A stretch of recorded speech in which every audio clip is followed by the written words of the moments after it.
Hi guys, ఈ వీడియోలో మనం యాడ్ డేటా రో అనే యాక్టివిటీ గురించి తెలుసుకుందాం. అది సెకండ్ అనమాట. సెకండ్ మెథడ్ మన న్యూ రో అనేది ఎలా యాడ్ చేయాలనేది. ప్రీవియస్ వీడియోలో ఏంటి ఎర్రో రో యూజ్ చేసి మనం న్యూ రోని ఎగ్జిస్టింగ్ డేటా టేబుల్కి యాడ్ చేసాం అనమాట. ఈ వీడియోలో మనం డేటా రో యూజ్ చేసి ఈ ప్రాపర్టీ యూజ్ చేసి న్యూ డేటా రోని ఎగ్జిస్టింగ్ డేటా టేబుల్కి యాడ్ చేద్దాం అనమాట. సో ప్రాక్టికల్గా మనం ఇక్కడ ఇంప్లిమెంట్ చేసి చూద్దాం. సో దీనికోసం ఏంటంటే డేటా టేబుల్ కాబట్టి రీరేంజ్ వరకు యాక్టివిటీ తీసుకుంటాను. ఫైల్ పాత్ అనేది మనం ఇక్కడ ఇవ్వాలి. ఫైల్ పాత్ అనేది ఇచ్చేసాను. ఆ తర్వాత ఏ షీట్ రీడ్ చేయాలి, నాకు షీట్ 1 రీడ్ చేయాలి. షీట్ 1 ఇచ్చేసాను. మొత్తం ఎంటర్ కాబట్టి సో బ్లాంక్ వదిలేసాను.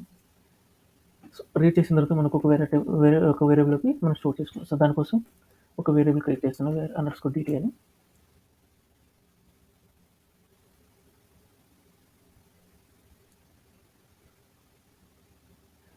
_dt వేరియబుల్ క్రియేట్ చేశాను. తర్వాత నేను యాడ్ చేయాలి.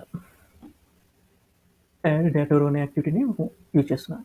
ఇక్కడ మనకి ఏంటంటే డేటా రో అనే ఈ ప్రాపర్టీని బేస్ చేసుకుని మనం ఈ మెథడ్ని యూజ్ చేసి న్యూ డేటా రో వాల్యూస్ అనేది యాడ్ చేయాలన్నమాట. సో దీనికోసం ఏంటంటే ఫస్ట్ ఇంకొక అజైన్ అనే యాక్టివిటీ యాడ్ చేయాలి. ఈ అజైన్ అనే యాక్టివిటీలో ఒక వేరియబుల్ క్రియేట్ చేయాలి. ఇక్కడ ఆ వేరియబుల్ నేమ్ ఏంటంటే where_ డేటా రో అనే వేరియబుల్ క్రియేట్ చేయాలి. ఈ వేరియబుల్ టైప్ కూడా డేటా రో అనమాట. సో ఇక్కడ అవైలబుల్గా ఉండదు. బ్రౌజ్ ఫర్ టైప్స్కి వెళ్ళి సిస్టమ్ డాట్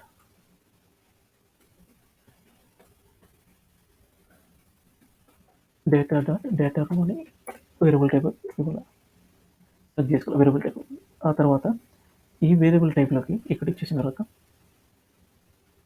ఈ డేటా రో అనేది దేనికి ఏ డేటా టేబుల్కి యాడ్ చేయాలి అది అనేది ఇక్కడ ముఖ్యం అనమాట. సో అది ఏ డేటా టేబుల్ అంటే where_dt అనే డేటా టేబుల్కి యాడ్ చేయాలి. డాట్ న్యూ రో అనే మెథడ్ బేస్ చేసుకొని మనం యాడ్ చేస్తాం అనమాట. న్యూ రో అనేది మెథడ్ అనేది వాడాము ఇక్కడ. సో ఓకే, వాడిన తర్వాత ఇప్పుడు న్యూ రో అనేది క్రియేట్ అయింది. న్యూ రో అంటే దానికి ఉంటాయి కదా మామూలుగా ఇండెక్స్ అనేది 0 నుంచి స్టార్ట్ అవుతాయి. ఇక్కడ మనం ఇండెక్స్ బేస్ చేసుకుని వాల్యూస్ ఇవ్వచ్చు, లేకుంటే కాలం బేస్ చేసుకుని వాల్యూస్ ఇవ్వచ్చు అనమాట. సో ఫస్ట్ నేను ఒక అజైన్ అనే యాక్టివిటీ తీసుకుంటున్నాను. ఇక్కడ డేటా రో క్రియేట్ చేసిన తర్వాత ఫస్ట్ దానికి ఇండెక్స్ బేస్ ఇస్తున్నాను. ఇండెక్స్ బేస్ 0 వచ్చేసి ఫస్ట్ నేమ్ మనకి ఫస్ట్ కాలం నేమ్ వచ్చి ఫస్ట్ నేమ్ అనమాట. సో దీనికి నేను ఏం చేస్తుంటే బాలాని ఇస్తున్నాను.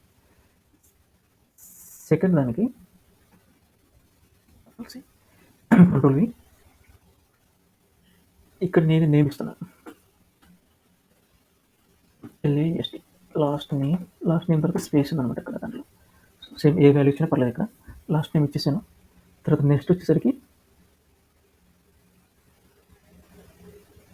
కంట్రోల్ ఇక్కడ నెక్స్ట్ వచ్చేసరికి నేను ఏమిస్తున్నాను అంటే కంపెనీ నేమ్ ఇస్తున్నాను.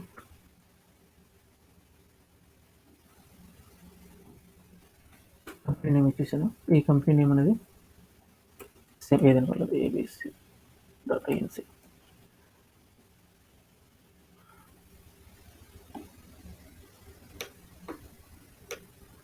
దీన్ని ట్యాగ్ చేద్దాం కిందకి.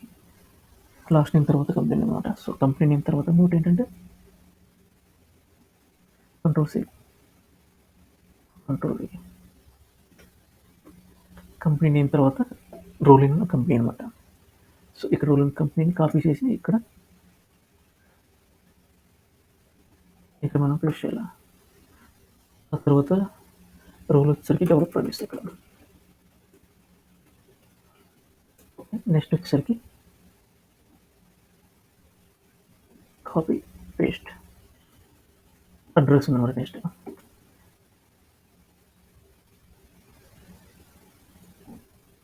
అడ్రస్ అనేది ఇచ్చేసాను. తర్వాత అడ్రస్ వచ్చేసరికి ఇక్కడ మనకి నేను ఏమిస్తాను అంటే ABC రోడ్ అని ఇస్తున్నాను.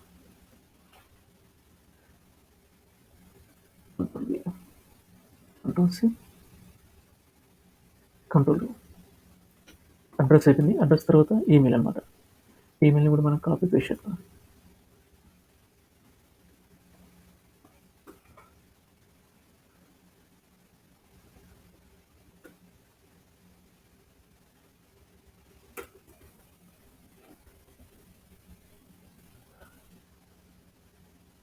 ఈ వాల్యూ కూడా ఇచ్చేసాను. నెక్స్ట్ లాస్ట్ వచ్చేసరికి ఫోన్ నెంబర్. ఈ ఫోన్ నెంబర్ ఇద్దాం.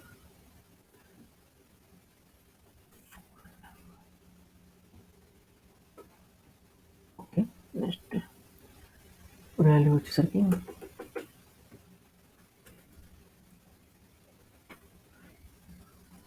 ఫోన్ నెంబర్ ఇచ్చేసాను. సో ఇది వాల్యూస్ అన్ని అజైన్ చేసాం. సో ఇక్కడ మనం డేటా రోలో ఆ యొక్క వాల్యూ ఉంది కదా, వేర్ డేటా రో అనేది ఆ వేరియబుల్ ఇక్కడ కూడా. సో నో కంపైలర్ అడ్రస్ అనమాట. ఇప్పుడు కంపైలర్ ఉంది. ఇక్కడ ఏంటంటే డేటా టేబుల్ ఇవ్వలేదు మనం. ఏ డేటా టేబుల్కి వేర్ డీటీకి యాడ్ చేయాలి. సో వేర్ డీటీ ఇచ్చాను. సో ఇప్పుడు కంపైలర్ అని పోతాయి. సో అయిపోయిన తర్వాత మనం ఈ డేటాని రైట్ చేయాలి. సో రైట్ కోసం రైట్ రేంజ్ వర్క్ బుక్ ఇచ్చేస్తున్నాను. ఫైల్ పాత్ ఇస్తాను. ఛాలెంజ్ ఏ షీట్లో కావాలో 4th షీట్లో కావాలంట. షీట్ ఫుల్ మన రిక్వైర్మెంట్ అనమాట. యాజ్ పర్ సెల్ వచ్చేసరికి A1 నుంచి రైట్ చేయాలి. డేటా టేబుల్ వచ్చేసరికి వేర్ డీటీలో ఉన్న డేటాని ఆ షీట్ 4లోకి రైట్ చేయాలి. నాకు మళ్ళీ ఎడిట్స్ కూడా కావాలి కాబట్టి ఎడిట్స్ని క్లిక్ చేశాను. సో ఇదనమాట. రన్ చేసి చూద్దాం అవుట్పుట్ని. సారీ, ఇక్కడ ఫైల్ ఓపెన్ ఉంది, క్లోజ్ చేస్తున్నాను. ఇదనమాట డిసడ్వాంటేజ్. ఇది వర్క్ బుక్ యూజ్ చేస్తే మనం ఎక్సెల్ యాక్టివిటీస్ యూజ్ చేస్తే ఓపెన్ ఉన్నా పర్లేదు, ఎగ్జిక్యూషన్ అనేది కంటిన్యూ అవుతుంది. ఎగ్జిక్యూషన్ కంప్లీట్ అయింది. ఫైల్ ఓపెన్ చేద్దాం.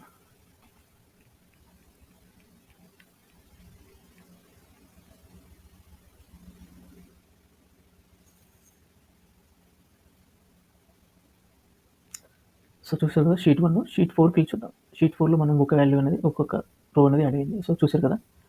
సో ఇదనమాట మనం ప్రీవియస్ వీడియోలో ఏరే రో యూజ్ చేసి న్యూ రోని యాడ్ చేసాం. ఇక్కడ ఈ వీడియోలో డేటా రో వాడేసి డేటా రోని మెథడ్ యూజ్ చేసి న్యూ రో వాల్యూస్ని మనం ఇక్కడ యాడ్ చేసాం అనమాట. ఇది guys add data row activity గురించి. Thank you for watching this video.